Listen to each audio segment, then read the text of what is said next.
Chair Terlesky. Present. All right, nice. Sorry. So, let's see. Vice Chair Leah Stagg. Present. Commissioner Lucera. Present.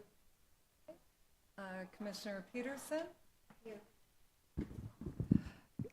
Commissioner Reseg. Okay. Commissioner Sanchez, not here. Okay. I think we're good. Thank you, Joyce. We will say the Pledge of Allegiance.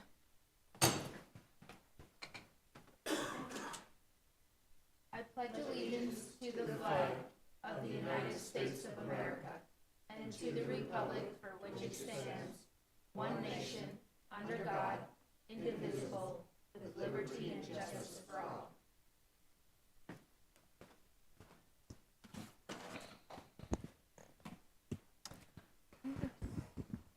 Item 1A, we have approval of minutes from January 28th, 2025. Discussion and possible action.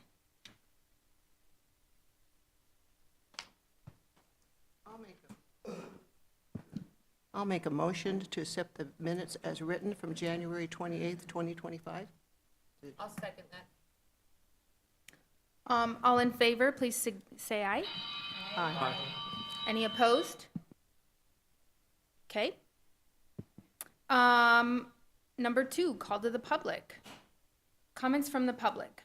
Those wishing to address the commission should fill out request forms in advance. Comments from the public will be restricted to items not on the agenda, with the exception of those on the consent agenda. There will be no comments allowed that advertise for a particular person or group. Comments should be limited to no longer than 3 minutes. The commission may not respond to speakers during the call to the public. The commission may direct the staff to study the matter or request the matter to be placed on a future agenda. Do we have anyone signed up for call to the public? No. Thank you. No, we do not. Hey, Josh, is this laptop right here have the sound on? I can hear myself. What's that? Does the laptop there have sound on? Yes, let me turn that. Thank you. Okay, item number 3A, Hubs House water tank and tower. The Hubs House water tower and water tank were scheduled to be raised at the last commission meeting. Commissioners expressed interest in saving or salvaging any part that could be. The tower continued to lean and was in immediate need of being taken down and removed for safety concerns. The city brought in help of a demolition team to manage the project.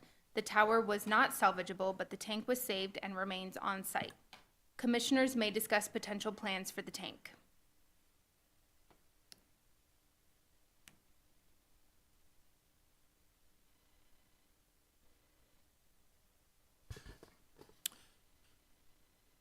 Chair Terlesky, members of the commission, I'm just going to share some pictures from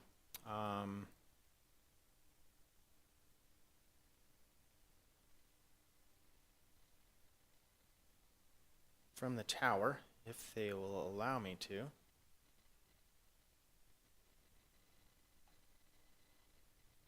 Okay, so I guess the pictures are probably in raw format, and I couldn't show you pictures of us taking measurements and things, but we did go out and take measurements of the tower. This is, you can see the base of the tower and the tank that was set aside from it.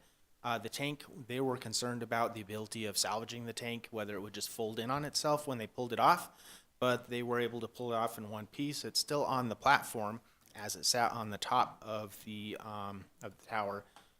What was behind or beneath that corrugated metal structure was just basically dirt and a lot of pigeon droppings and things. The concrete foundation actually was just a strip of concrete around the edge of the foundation, so there was nothing there that was structurally sound and salvageable. So that did go away. This is what it looked like on the inside before it was taken out. And That's, so that part was not salvaged. That's not something that we could save, but we did get some good measurements that if sometime in the future someone did want to try to recreate it, they've got something to go off of or to give a structural rendering or, something to share the history of it. Just also wanted to share kind of in our history, this is the picture of the downtown area. And this is where that tower stood. This is before the tower was put up. So the original windmill was built sometime around 1895. This is the Hubbs House. And we can tell that this is around 1895 because the Little Red Schoolhouse is not in the picture, and that was built in 1896. Oops. And then this is a picture that was taken later. You can see the Little Red Schoolhouse here. The powerhouse is not in the picture, so this is sometime between 1896 and 1907. And at this point, you can see the tower or the windmill, and here's the tank. So that's kind of how we know the history of and what the history of the tower that we know of. But the tank, we were able to salvage it, and right now we're kind of working with Parks to identify how we can, save that history. I'd be happy to any questions. Josh, is there plans for storing the tank off-site? Currently, we don't have any plans with the tank. That's something that we've got to work out with Parks. I think that we'd rather see the tank stay on site where it was originally, where it originally stood. But the temporary fencing that was around the entire structure is gone, right? The temporary fencing is gone, so people could approach the tank if they wanted to right now. But we want to identify some way because it is open up top. There's nothing to keep people from, crawling up and falling inside. It's just kind of an open structure right now.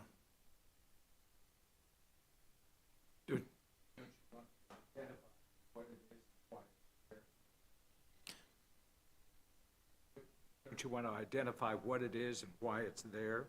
And so that it's not just a tank with no top in a park?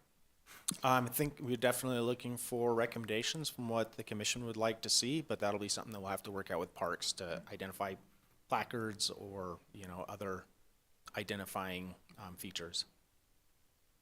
Currently, do we have any signs put up, hazard? No. I think we should get some signage put up on it. Not exactly sure what the verbiage should be on it, but Right, and we don't have a whole lot of history of the tank. We basically know about when it, went up, but we don't know where it came from, who put it there, exactly when it went in. We just have a time frame. So we've got very limited information that we can share, but we do have a little bit that we could to put it out because it probably, like it said before, is probably the oldest water tank in Kingman, or existing water tank in Kingman. Well, I think our Parks Department always does a wonderful job, and they do a great job with parks. But I do think that the commission should continue to play a part in encouraging it to be recreated and probably relocated. I'd love to see it be like a science project. Maybe they could relocate the tank and put up a windmill there, and maybe put some information on how the windmill was used to build the tank and that type of. So, it'd be great if Pinelli House, the tank is partially that. Even where it's at now, it's probably could.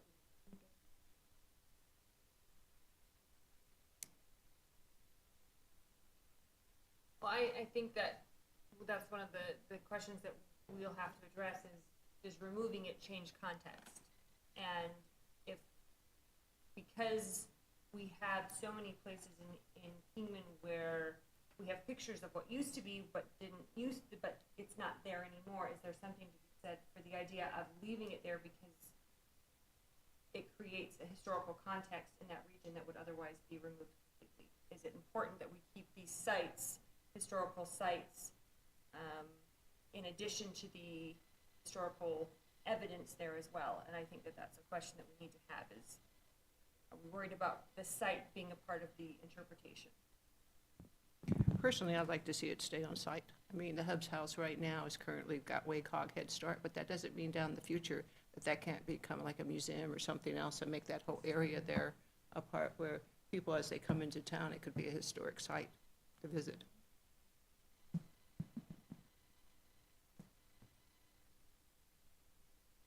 What would it look like to have parks include this in their budget?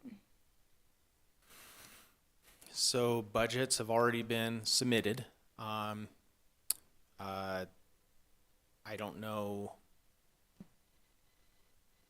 I don't know if it's something that they'd be able to include in a budget that they have for this year, but we could always approach them or maybe ask if they would be willing to come to the next commission meeting to have this conversation with you guys. That might be a good idea. Okay. Has a decision been made about preventing somebody from climbing up on that thing and falling in? How to prevent that from happening? You have a fence around it now? No. How long are you gonna wait till we get one? That's a disaster waiting to happen. So the tank is under the purview of parks. That'll be something that they'll have to address.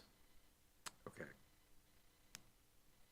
Of course, doesn't keep anybody from turning into a graffiti spot either. There's no fence around it. That's correct. That's a shame. It sounds like we really need to have a discussion with parks that we're not a disjointed. Sorry, There you go. Josh. It sounds like we need to have a discussion with parks, because this needs to be something that we're doing in tandem with them and actually speaking with them directly. Any other discussion? Okay.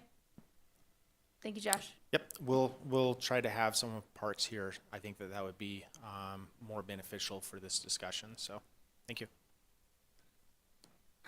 3B, informing the public about historic property preservation. A request was made at the meeting on January 28th, 2025, to bring back an item for discussion on how to inform the public about who is responsible for preserving historic properties, discussion and possible action.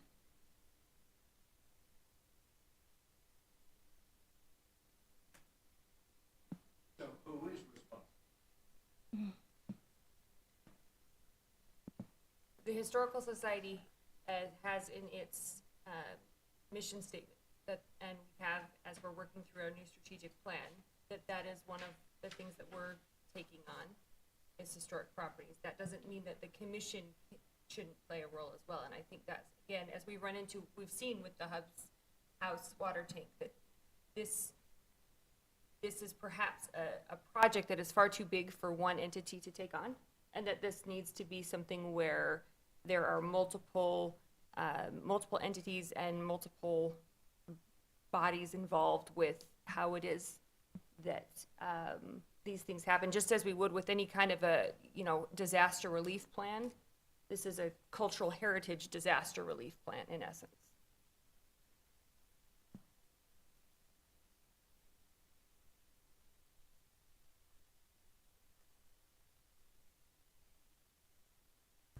Good afternoon. Oh.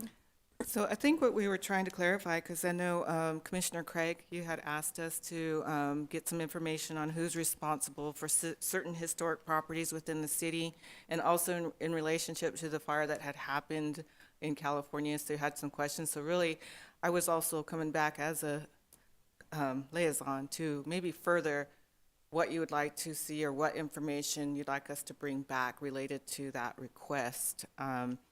Maybe in a broader spectrum are you more interested in any of the historic properties in Kingman? If something happened to them, like an unknown disaster, is that the question you're asking? Like, who would be responsible to either replace them or recreate them? So I guess I have some questions as well for clarification.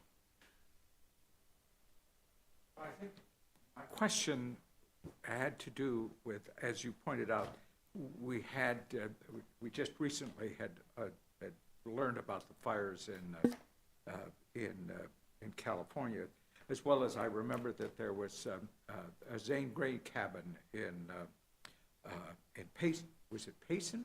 I think it was Payson. And Ultimately, of course, what they did there is they the cabin was destroyed, and they completely rebuilt it, and it's now a museum. Of course, it's not the original. They weren't able to do much with it. I guess the question I really had is that, is there a sense of what action might be taken? For example, in California, in the Palisades fire, there was the Getty Library and Museum was, they had a plan that was already in place to deal with what was, thank you, to deal with what was actually, with what would happen in the event that there was a fire. So they had really planned this in advance. On the other hand, I'm involved with the Benelli House, and I don't have to worry about the Benelli House because the fire department is immediately behind it. And so that is already planned for. But we have other places. I mean, you know, we're part of our discussion today is going to be about the Beale Hotel. There needs to be some sense that there is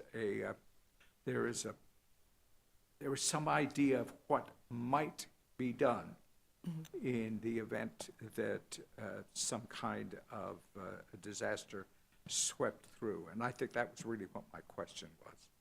Okay, perfect. Thank you for the clarification. Now I'm trying to grasp in what Leo was just saying. So if there was something that happened to Hotel Bill with under private ownership, what could you foresee as any plan, or do we don't really have something? I'm just using a random example.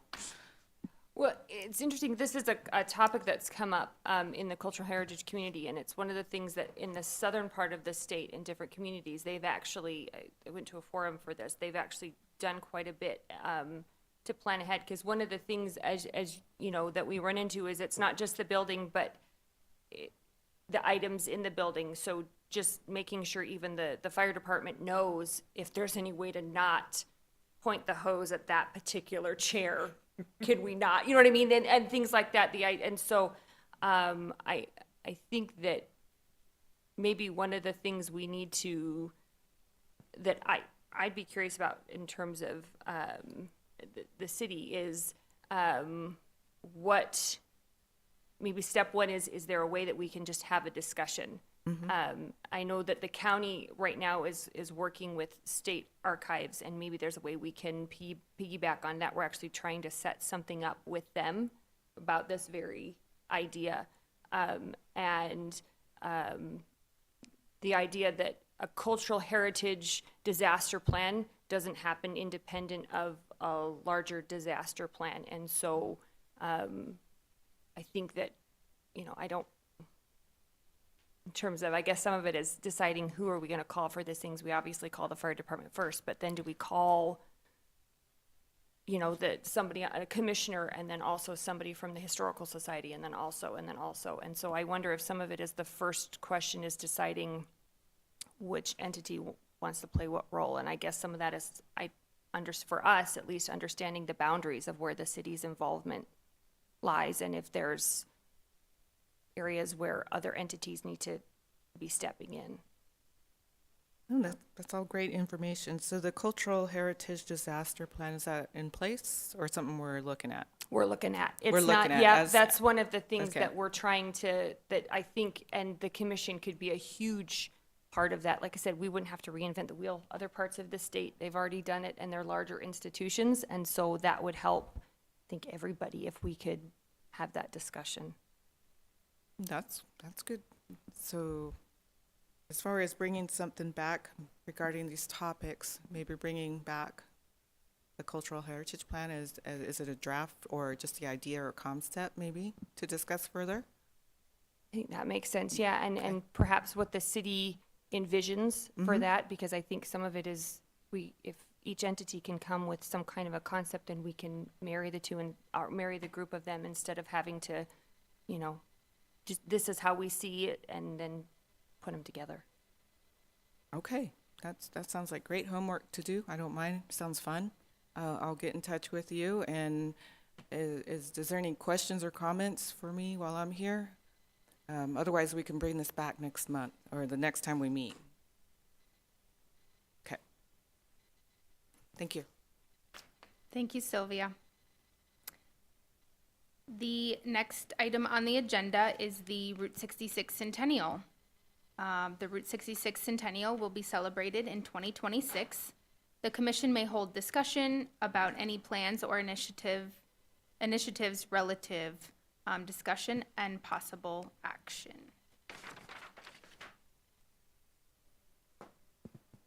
I'm just here in case you have any questions for us. So. Well, we've asked for a list of projects, right, to do with the historical overlay. So we'll have some information on different buildings and stuff. And I know that Kingman Main Street, later, they have for the downtown area, some of the historical buildings. So I think we could have that type of thing publicized during, when we have the different events in town, where the historical buildings are with little information on them available. I think that'd be really good.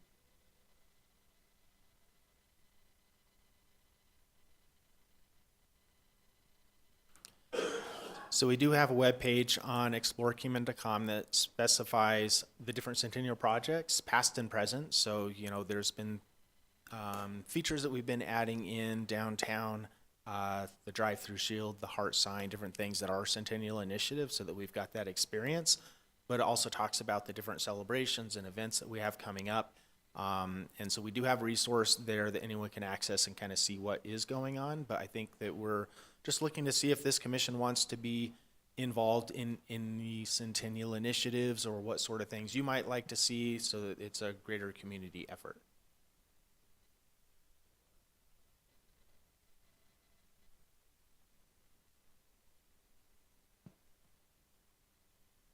We really don't have historical sites throughout the community. We mainly are historical sites in the downtown. So that's kind of a different topic. The historic survey that, you know, we are looking at doing in the future that we can identify other historic sites because yes, there are historic, areas in Kingman beyond just the downtown area. When you mention like community effort. Sure, just making sure that the Centennial celebrations and initiatives are inclusive of the whole community and not just, you know, something we're doing down at the Office of Tourism and inside of our little committees. We want to make sure that we're inclusive of other organizations that may want to put events on to celebrate the Centennial and that we're providing resources or assistance or promotions for any of that that's going on, including things like Main Street's tour in the, you know, downtown area. Is there some way that the city will kind of signify, maybe with signage, that it is the centennial year? So I do have that in my next year budget request for street banners, wayfinding, things out and about in the city to declare the centennial next year. And that's something that this commission could certainly be involved in if they wish to be.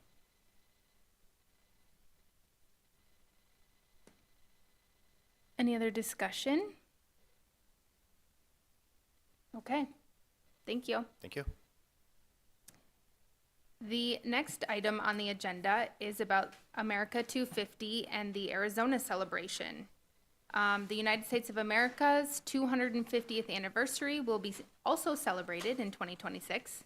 The commission may hold a discussion about any plans or initiatives it would like to participate in, discussion and possible action. So we added this one to the agenda because Annie does recognize that other areas in the state are starting to plan different things, and so she wanted to know if this commission was looking at doing anything to celebrate the America 250. What is the time dates on that, the two different ones? We got the 66th centennial and then the 250th anniversary. What's the time? Is one in May and one in July, or is some way we can combine, or? So they're both 2026. I think that we're looking at celebrating at least the Route 66 centennial in multiple different timings. We've got one event that we're actually looking at kicking off November of this year. And then we've got our festival, we have the fun run, we have the ultra run. So those take place in May, October, November. There's different events going on with relative to the Route 66 centennial. The America 250, there's actually a 250th anniversary of the Paul Revere ride that's later this month. And so I think there are going to be different dates that we could be looking at. Obviously, July 4th is going to be a big one, but I'm sure there are other key dates that the state may take on that we may want to follow in the wings with, or the nation may take on. There may be things that go, across the country. So we don't know those yet, but as that information becomes available, we can certainly bring that to future commission meetings. Thank you. You said it was the 250th anniversary of the Paul Revere ride. Is that, isn't it really the 250th anniversary of the signing of the Declaration of Independence? No, I'm sorry, that's this year, 2025, this April. Oh. So, yeah, that's kind of okay, I'm sorry, I misunderstood something that. leading up Okay. to, the signing of the declaration. Okay. And I believe council is working on a proclamation for that event. I have some information as well on that, on the America 250. So the April event, April 18th, it's called Two Lights for Tomorrow. And so I know Josh said that the city's working on something for that, but America 250, the Arizona commission for it is planning different things in departments. So there's a tourism aspect of it, there's a historical aspect of it, there's all these different, something 250, whether it's reading 250 or all these different kind of things that the state's doing. And one of the discussions that we're having in the historic preservation, or history, heritage, and historic preservation subcommittee is how it is that each of these communities, what roles different commissions and the local communities are going to play in how these things come out. We are not the only area that has these different events running in tandem. It's actually pretty widespread in the state, and so that's been an ongoing discussion about how each community wants to treat these events, because we have other things like the centennial that has been better publicized and has more of a local connection. And so there are a lot of things throughout the country. There's a lot of resources. Different states are offering more funding in different ways. Our state is still working on that aspect of it. And so there are quite a few events that they're planning already throughout the country that we know are there, and there's resources at the national level to help local communities. And at the state level, we're also working on a history handbook to kind of help people make interpretive decisions as well. Just so everyone's aware, that's what we're kind of at on that.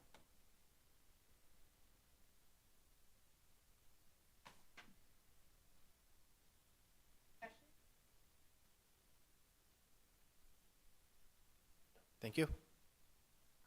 They're moving on to reports, and Kingman Main Street on Belleville project. Main Street will present an architectural plan that was submitted to the facade of the field. For information.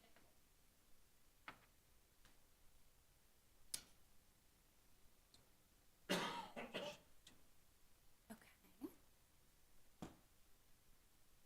So thank you so much.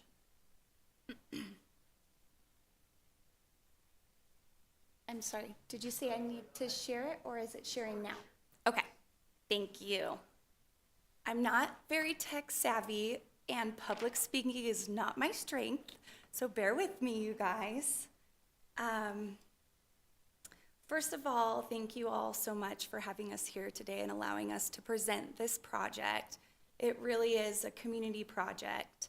My name is Sarah Ferry, and I was born and raised here in Kingman, so it's been wonderful to hear all of the discussion about our history of Kingman. I definitely need to attend some more of these meetings because it's really interesting. I am a business owner downtown, and I volunteer with Kingman Main Street as the president. And I wanted to go ahead and read our mission and our vision to you guys. So partnering to enrich the heart of Kingman. Our mission is to make the heart of Kingman a vibrant center of economic and cultural activity by partnering with public and private stakeholders to rekindle community pride, capitalize on our unique physical assets and history, and encourage downtown revitalization and investment. Our vision is to forge partnerships that create a unique and vital downtown, enriching the business community, embracing history, celebrating the arts, preserving our natural environment, and promoting quality events to instill a sense of place and community. So here you can see, let's see if we can do full screen here. I'm hoping I'm doing this correctly. No. Is there a button here for full screen? Let's do it this way. Oh, thank you.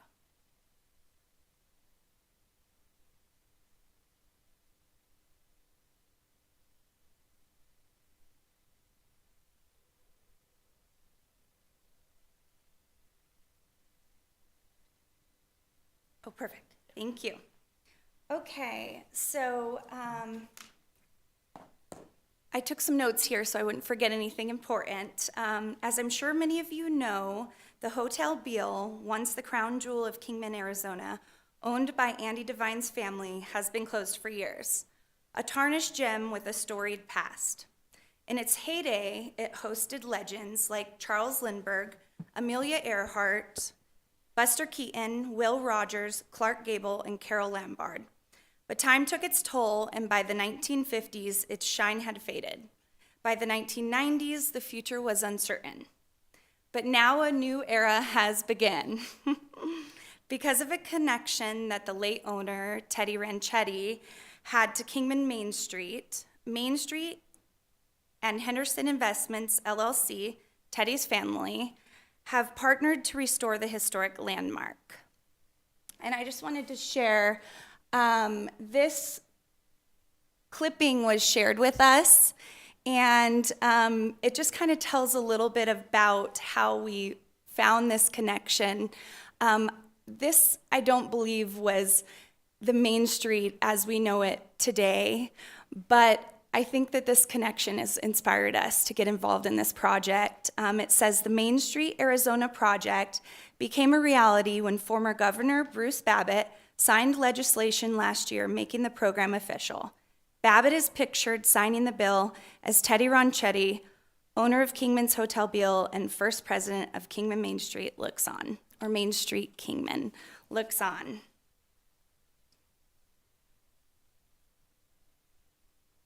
Okay, let's see if I can figure out how to. Josh, will it go to the next photo? Thanks, guys, for bearing with me here. Oh, the arrow. Okay, so you can see here, this is the photograph that the architectural renderings are based on here. This effort is kicking off with the help of a $25,000 grant from the Route 66 Association of Arizona. With that, renowned historical architects Bill Otwell and Johnny Stewart are developing historical architectural plans to revitalize the facade and preserve a piece of Kingman's rich history. So you can see them here. This was our first visit to the hotel. Teddy's son Damon led us into the hotel, and we were able to do a little tour. And this is Bill Otwell and Johnny Stewart on the bottom left. The family identified this photograph as the time period that they wanted to restore it back to. And just to be clear, Kingman Main Street is partnering to restore just the facade of the Hotel Beale. And so here, Bill Otwell is sharing in the middle bottom some of the drawings that he'd already been busy working on before he came. And then this is a picture in front of the stairwell in the lobby of the hotel. Okay, this project wouldn't be possible without the support of our dedicated partners and organizations helping to support this mission. Henderson Investments LLC, Route 66 Association of Arizona, Bill Otwell and Johnny Stewart, the historical architects. Lonnie Lott has been a huge help with consulting with us, and she's with the Arizona Downtown Alliance. Jim McPherson has been a huge help with the Arizona Preservation Foundation. Local First Arizona has offered a grant writer to help us with this project. Arizona State Historic Preservation Office has also been a great help. Our City of Kingman, the Mojave County Historical Society, who has graciously offered historic black and white photographs, and we plan to blow these up and put them in the windows of the Hotel Beale. We're actually envisioning this happening twice. Right now, just to tell the community this project is coming, and to kind of spruce it up while this transition is happening with the awning coming down. It looks a little bit rough right now. And then again, once the facade is complete, we would love to put those pictures back up in the windows, and below we'd like to name the Historic Preservation Society, or I'm sorry, the Mojave County Historical Society for offering those, and perhaps there might be a link to that people can donate or go to your website and find more, but we're excited about that partnership.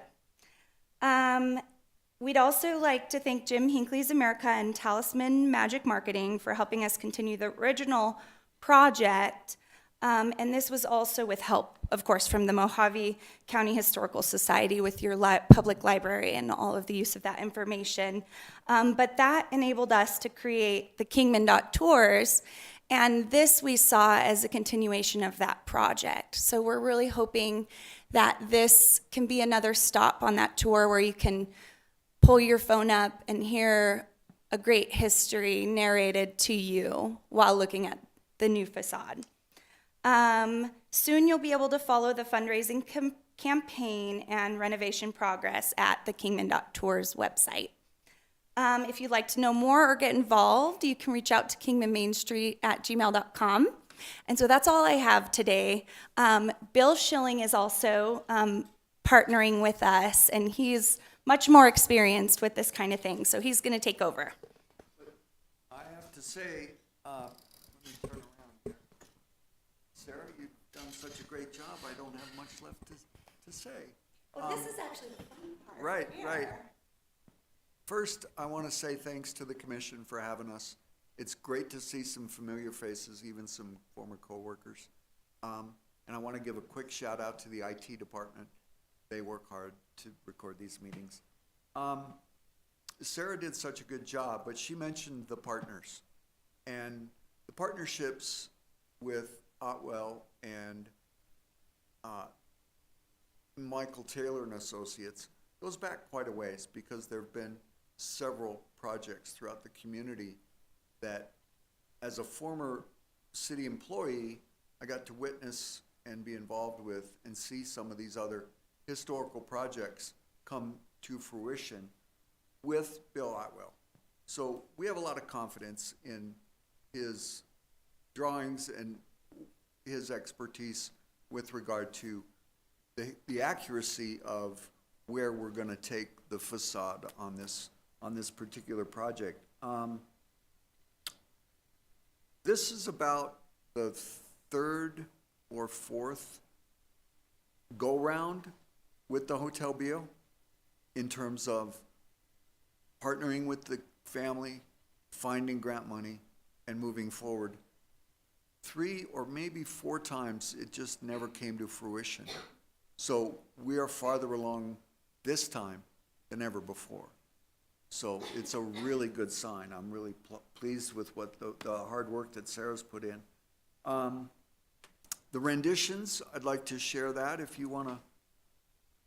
So this, like Sarah said, basically, the renovated face, the facade will be renovated basically to look like the photograph that we just showed you. The key features are there. It's not terribly complicated. It's pretty clean. The awnings will be added as soon as we can. We have plans for little decorative things along the front of the awnings, but this is basically what we're going to see when it's all done. They've just done a good job with all of the projects that they've been involved with over the years. So we really trust what they're doing. The structure behind this facade has been looked at. We brought in the structural engineers to make sure that when we start stripping away the exterior, we want to make sure the bones are good. So the structural engineer did do that review, and everything looks really good. Mr. Otwell was really pleased about that. So I think as we move forward to the construction phase, the involvement that this community has always demonstrated really is how these kind of projects come together. You've got private partnership with, the family, the city, the nonprofits. It's just a really good team. So I think, Sarah, unless you can think of anything else, go ahead. I would just say that, just to go a little bit further into what you said about what Bill Otwell said about the structural, how structurally sound this building it really is. He was really surprised at what great condition it was in. We were really happy to hear that with this project, he said, we're really lucky because in a lot of communities, they have historical buildings that they have to kind of retrofit to a certain time period. And he said this was so intact that they were going to be able to restore it very much like that original photo. So we're really excited about that. One thing I'm really excited about is they're going to restore the pine siding on the front. And so just looking at this, it's really beautiful. And I think one of our hopes is that this is just kind of dipping our toes in the water, and we're hoping to get some excitement and a win. This is a big win, but in the grand scheme of things, a small win that can hopefully encourage more renovation to this building that really is a treasure to all of us in Kingman. And then the last thing, do you want to say anything about that? No, go ahead. You're excited about it. Okay, so. It's an important part of the whole project. Yeah, so we will have these historic neon signs on the rendering so that we can apply for grants to get these relit. And so that's kind of a little added bonus. We just think about, imagine getting together as a whole team and flicking on those lights for the first time. Just know that that is a part of the plan.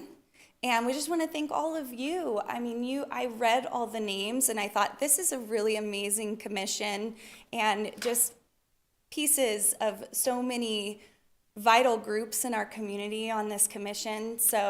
And many of you have helped us with this project. And so thanks for allowing us to present this.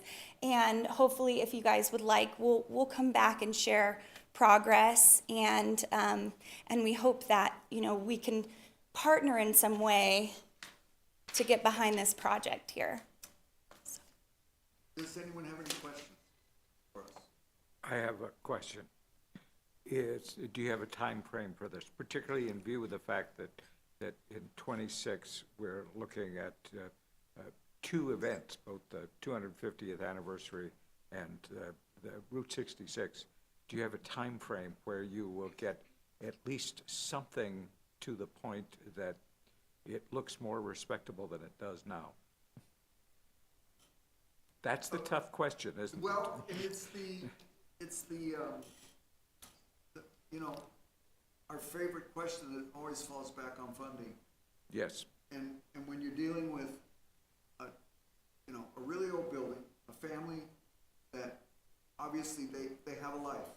This is a property that they own and they have to maintain, and it, in essence, is a liability for them, as it is. So funding is gonna be the key part, and if at all possible, of course, Sarah and I have high hopes that we can get it done before the big event, you know, but, we're also not putting that kind of pressure on ourselves, because it's hard to find that one. When it's just a building, you know, there's no interaction, there's nothing to go in and see, it's just eye candy. And it's important eye candy to our community, but it's not high on the priority list when it comes to, and who knows what's gonna happen with grant funding as we move forward now with the new administration. One thing I think is promising about this project is that we've committed in our partnership to fully fund this project with grants and support from the community. So I think maybe in the past, the family needed to present more of the money. And so I think that, you know, and it being the facade and not the entire building, that felt like something we wanted to take on. So I think that that's promising. And we have a couple really great grant writers on our team, so we're hoping that we can find the money. There's also a lot of community support for this project. So I think that you're right, it is a building, but also I think that people have been waiting so long for this to happen. One of the last real pillars that need to be. And whether we're able to pull it off by that time, we do have plans to do some renovation that might be like a Band-Aid kind of thing, like the black and white photographs in the windows. And, you know, we can see how can we, with volunteers, really clean this up so it's presentable. And we could have, I'm sure we could have a narrated stop that would tell what's to come. So, and maybe something is possible with this sign. So just know that we're aware of that, and that's a dream, that would be a dream come true. But right now, as it is, we've been just anxiously waiting to get these plans, and we haven't gotten the plans yet. So it's just impossible to know when contractors are gonna be able to come in and start working, that sort of thing. So really, we're waiting on having the plans in hand, and then I feel like we'll be able to create a little bit more of a timeline. Do you have a fundraising goal? Well, again, that's going to come with our plans.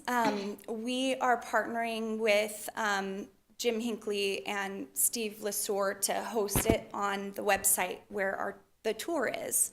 And they're offering to do that for free without taking any fees. So we're really grateful for that. But what we hope to do is get a timeline and have phases for fundraising where the community can come together and we can say, we've met this goal. Now we've met this goal. Once we have a full set of plans and specs, then we know the time frame. We have a budget, then we know what our goal, our funding will be. Yeah. Yeah. And we come and look and knocking on every. We would love and appreciate if any of you know of any grants that are available, sending them our way. That would be really helpful. Well, thank you. Is there any other questions? Thank you. Thank you so much, you guys. Thank you. Love your excitement about the project. Announcements by commission members. Limited to announcements, board and commission liaison reports, availability, attendance at conferences and seminars.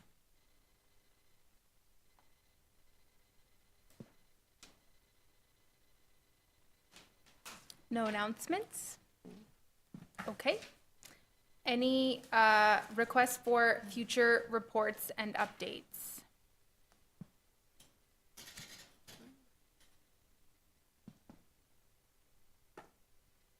So, the historic overlay, when are we expecting something back?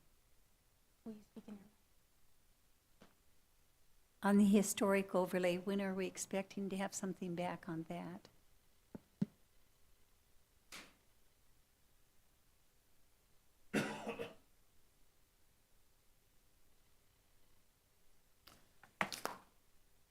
Commissioner Pearson, if you could clarify, are you talking about any updates that are going on within the current overlay district? Or are you talking about the surveys that we're looking and hoping to have done in the future? And we can have this on a future agenda item because we can't really discuss it. But if I could just get clarification on what topic you're looking at.